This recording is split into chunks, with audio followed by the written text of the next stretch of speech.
여기 연쇄 살인 사건이 많이 났던 화성, 거기 화성 휴게소예요. 어제는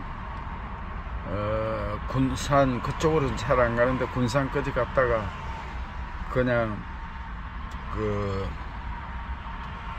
또 오늘은 또 인천까지 갔다가 여기 휴게소에서 점심에 쉬고 있으면서 좀 휴식도 취할 겸 유튜브를 만듭니다.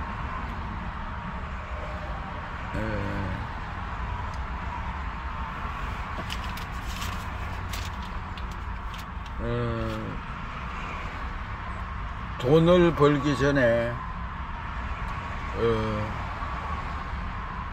먼저 사람이 되어야 된다고 생각해요.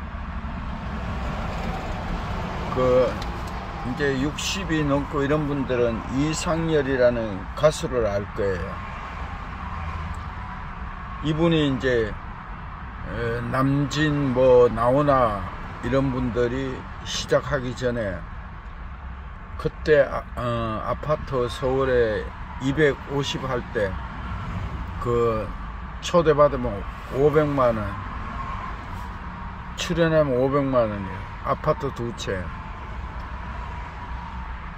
그래서 이상열이라는 가수가 출연하지 않아서 땜빵을 해서 남진 가수가 이제 떴다는 거예요. 또 땜빵을 하지 않아서, 너무 바빠서 안 해서 나훈아 씨가 그걸 했음으로써 지금 이제 스타가 됐다는 거예요. 이분이 돈을 얼마나 벌었겠어요. 지금 미국에 사는데 이분이 귀한 배우자를 만났어요.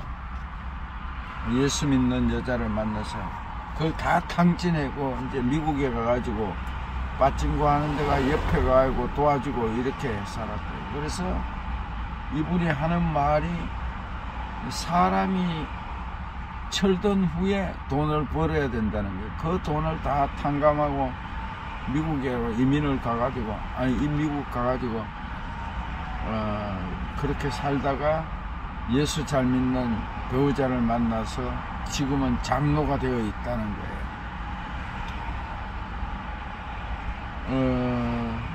어떤 여자는 이혼을 했어요. 이혼을 하고 20수년 전에, 한 30년 전에 30억을 현금을 갖고 LA에서 온 남자를 만났는데 5년 만에 다 까먹었어요. 이게 뭔가 철도 안 들고 사람이 되지 않은 상태에서 돈을 만지니까 다 까먹는 거예요. 내 친구 중에 독거는 있어요. 신불자고 이런데 이 친구가 완전히 하루 벌어가 하루 먹고 살아야 되는데 90만원짜리 핸드폰을 했어요. 그리고 이제 외상이면 소도 잡아먹는다고. 그래서 그걸 잊어버렸어요. 그 다음에 접는 핸드폰 160만원짜리 또 했더라고. 근데 이게 침대 밑에서 나왔어요. 나한테 돌아와서 날 주더라고. 저는 90만원짜리 핸드폰 못 삽니다. 또 우리 동창 중에 아주 이렇게 제비족이 아니라 강간하는 그런 동창이 있는데 강간하고 이래가 교도소를 2분이나 갔다 오고 이랬는데 참 이렇게 주위에 있는 후배가 전기로 다쳐가지고 팔다리가 다 잘렸는데 6억 얼마가 보상이 나왔대요. 근데 이 동창은 이혼을 했어요. 이혼한 여자 중에 아들이 또 하나 있어요. 지금 50이 다 돼가는데 결혼도 안 하고. 이 친구는 또 와사증이 갈수록 힘들어져요. 구안화사. 그래서 그 팔다리가 잘린 그 후배한테 착 붙어가지고 엄청 친절하게 해줘가지고 전 부인이 3억을 사기치고 본인이 2억을 사기치고 그 아들이 1억 몇천을 또 사기를 쳤대요. 그래 전 부인한테 이제 또 2억 사기친 거를 또 사기친 돈을 부인한테 맡겼대요. 근데 이 부인이 사기끼로 인해 2건으로 교도소 가 있대요. 야, 이거 참, 그 인생은 열심히 살고 자기가 피땀 흘려 번 돈만이 자기 것이 되고 노후가 행복할 수 있습니다.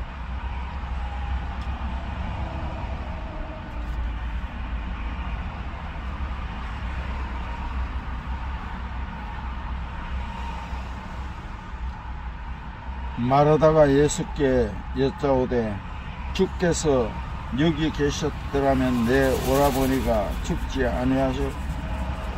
아니하였겠나이다. 그러나 나는 이제라도 주께서 무엇이든지 하나님께 구하시는 것을 하나님이 주실 줄을 아나이다. 예수께서 이르시되 내 오라버니가 다시 살아나리라. 마르다가 이르되 마지막 날 부활 때에는 다시 살아날 줄을 내가 아나이다. 예수께서 이르시되 나는 부활이요 생명이니 나를 믿는 자는 죽어도 살겠고 무릇 살아서 나를 믿는 자는 영원히 죽지 아니하리니 이것을 내가 믿느냐. 이르되 주여 그러하외다. 주는 그리스도시요 세상에 오시는 하나님의 아들이신 줄 내가 믿나이다. 이제 부활주일이 얼마 남지 않았죠. 모든 사람은 행복을 추구하며 삽니다. 좋은 학교에 진학하고 좋은 직장에 취업하며 좋은 배우자를 만나 남부럽지 않게 행복한 삶을 살기를 원합니다. 그런데 우리가 평생 추구하던 행복이 죽음 앞에서 무력해집니다. 이제 곧 세상을 떠날 사람에게 돈, 명예, 권력은 아무 의미가 없습니다. 모든 사람이 피하고 싶은 것이 있다면 바로 죽음일 것입니다. 그런데 아무리 피하고 싶어도 죽음을 피할 수가 없습니다. 살아있는 동안에 잘 살아야죠. 정직하게. 남 속이지 말고. 그래서 차선책으로 많은 사람이 선택하는 것은 바로 죽음에 대해서 생각하지 않는 것입니다.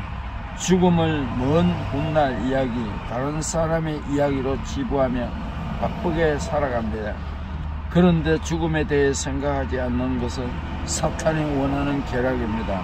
C.S. 루이스는 책 스크루테이프 편지에서 사탄의 목소리를 빌려서 그의 유혹에 대해서 다음과 같이 말합니다. 전쟁을 일으키는 것은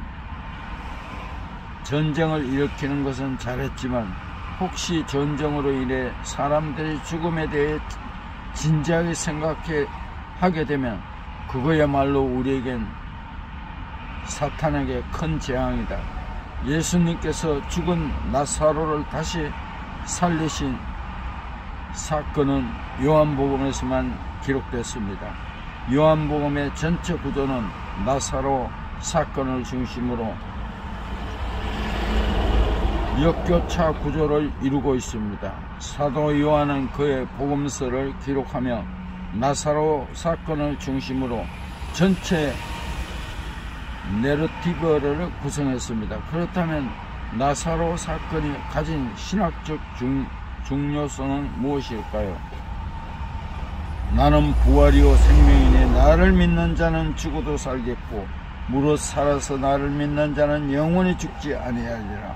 말씀은 예수님의 신성과 영광을 드러냅니다. 말씀으로 생명을 창조하신 예수님은 말씀으로 죽은 자를 살리셨습니다. 유대인들은 부활을 미래에 있을 사건으로 이해했는데 예수님은 그것을 현재 있는 인격으로 선포하셨습니다. 나사로의 부활은 예수님께 부활의 근세가 있음을 보여주었습니다. 줍니다. 예수님 자신이 생명의 권능이기 때문입니다. 그분의 죽은 자를 다시 살릴 수 있습니다. 예수님은 나사로를 다시 살리기 위해서 특별한 종교 의식을 행하지 않으셨습니다. 나사로야 나오라 고 말씀하셨습니다. 예수님의 말씀에는 부활의 능력이 있습니다.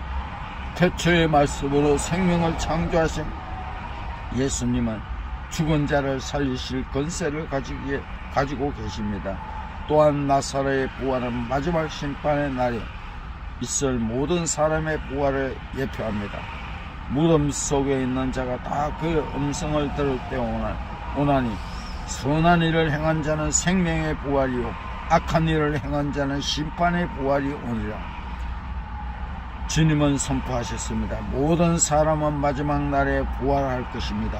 의인과 악인 모두가 부활해서 의인은 생명의 부활로 악인은 심판의 부활로 나올 것입니다. 꼭 예수를 믿어야 됩니다. 꼭 천국과 지옥이 있죠.